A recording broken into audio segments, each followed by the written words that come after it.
Il est le deuxième auteur de bande dessinée francophone vivant, le plus lu sur Terre. Il aime le rock, les mèches et la vigne, n'aime pas la guerre, la xénophobie et les choux de Bruxelles. Merci d'accueillir Zep. Bienvenue. Je vous présente Hubert, fan de Meulebrock, critique de bande dessinée qui a lu votre dernier album. C'est ça? Oui, je l'ai plutôt regardé, tant il est vrai qu'il n'y a pas grand-chose à lire dans les phylactères, y compris dans les petites légendes que vous placez à droite ou à gauche, Voilà, du dessin, cet parfois. album, on va y venir, mais d'abord, Zep, vous êtes un dessinateur au succès mondial, vous avez un château, des vignes, des enfants, une jolie femme, des millions sur votre compte en banque. Aujourd'hui, qu'est-ce qui vous manque? Du talent. Il me manque toujours un nouveau livre, en fait. J'ai toujours envie de dessiner et de faire de nouveaux projets.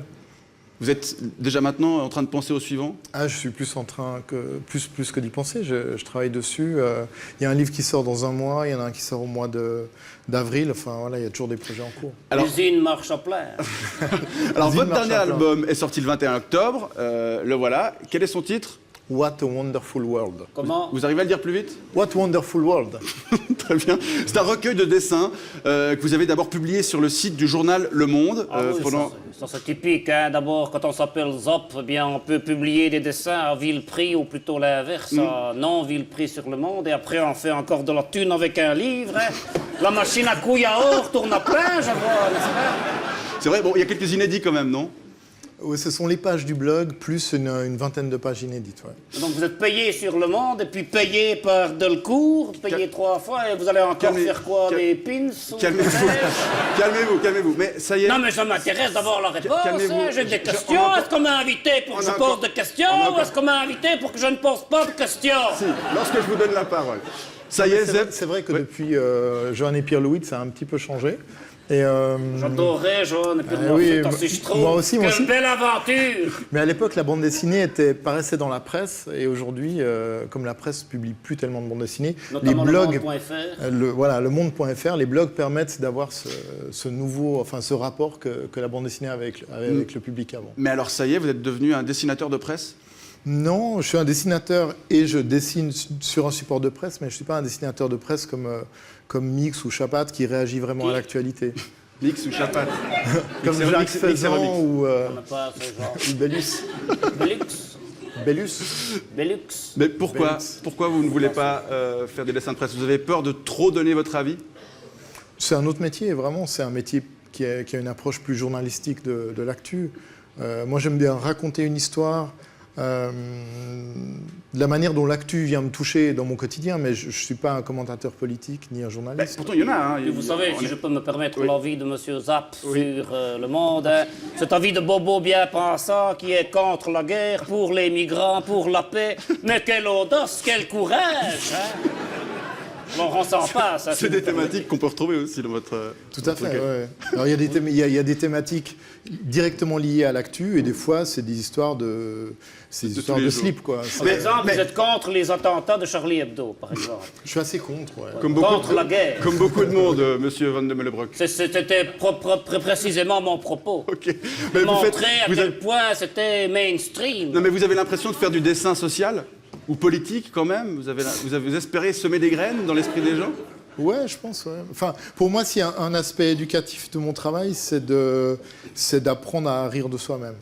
Donc, je me mets moi en scène comme personnage, et je me mets souvent tout nu, d'ailleurs, parce que je trouve qu'il n'y a pas grand-chose de plus rigolo à dessiner qu'une bite. Mais de temps en temps, il y a aussi des sujets d'actu. Ouais. C'est facile à dessiner. Moi, je dois dire que... C'est pas si facile à dessiner. Une bite, ça dépend si elle est belle, si c'est une belle bite ou une... Vous diriez qu'il fait du dessin politique? Alors, je ne saurais dire si M.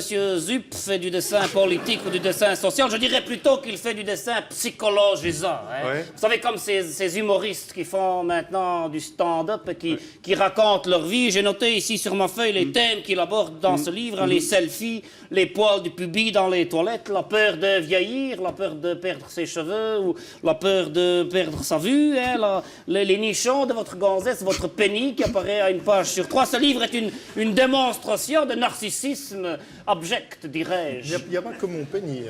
Il y a d'autres pennies. Il y en a d'autres aussi. Hein. Vous dessinez d'autres penny. Et notamment de super-héros. Mais votre réaction par rapport à ça? C'est narcissique. Analyse. Mais c'est vrai qu'il y a une approche psychologique. Par exemple, il y a une étude psychologique de l'homme à travers la position du pénis dans le caleçon de bain. C'est passionnant et ça va changer la terre et sa face. Oui, je pense. Juste, à part ça, juste, c'est ZEP. Hein. C'est Comment? pas, c'est ZEP. Zap. Z-E-P. ZEP. Zap. Essayez. ZEP. Zap. Pourquoi ce nom ridicule? C'est un mot qui est dur à prononcer en Belgique, j'ai déjà remarqué. Ouais. Mais pourquoi? Voilà la réponse. Et il faut savoir que le mot Zepp, le nom Zepp provient du fameux groupe de hard rock Led Zeppelin. On va voir si mesdames connaissent. Bonjour, vous connaissez Led Zeppelin? Non, pas du tout. Wanna hold on to love, wanna hold on to love, baby, all around the rain, wanna hold on to love. Là, ça me dit quelque chose. Quelques mots, monsieur Van de Meulebrug, sur le style de ZEP. Oh, je ne sais dire si on peut parler d'un style. Hein. Nous sommes, en tout cas pas d'un style original, nous sommes clairement à mi-chemin entre l'agent 212 et Bobo le prisonnier, hein, comme c'est les auteurs. Hein. Je parle de Cox et Covin et de Rosier de Lèche, ce sont vos modèles, j'imagine. Pas exactement, mais c'est vrai qu'on a travaillé dans le même journal. J'ai commencé ma carrière dans le vénérable Spirou. journal de Spirou. Ouais. Oui, tout à fait. En tout cas, on est bien plus proche, dirais-je, de Roba que de Scoyton. Voilà, pour les Êtes-vous d'accord C'est avec vrai, tout à fait. Ouais. Scoyton est beaucoup plus réaliste que moi. Un petit peu moins flemmard également. Il s'attelle beaucoup plus au décor. C'est moins commercial, c'est plus une démarche artistique.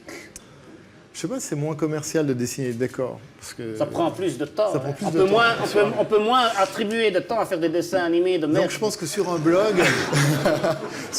où on doit réagir assez rapidement et publier des pages régulièrement, Scoyton, il serait pas forcément... Eh ben, on vous invite à aller le visiter, ce blog, puisque vous continuez à dessiner dessus, sur le journal Le Monde. Merci en tout cas Je aux n'ai deux. pas Internet, je n'irai pas voir ça. Merci, monsieur Van de Meulebrug. Merci, Ça vous en prie. Zeb, d'avoir été avec nous.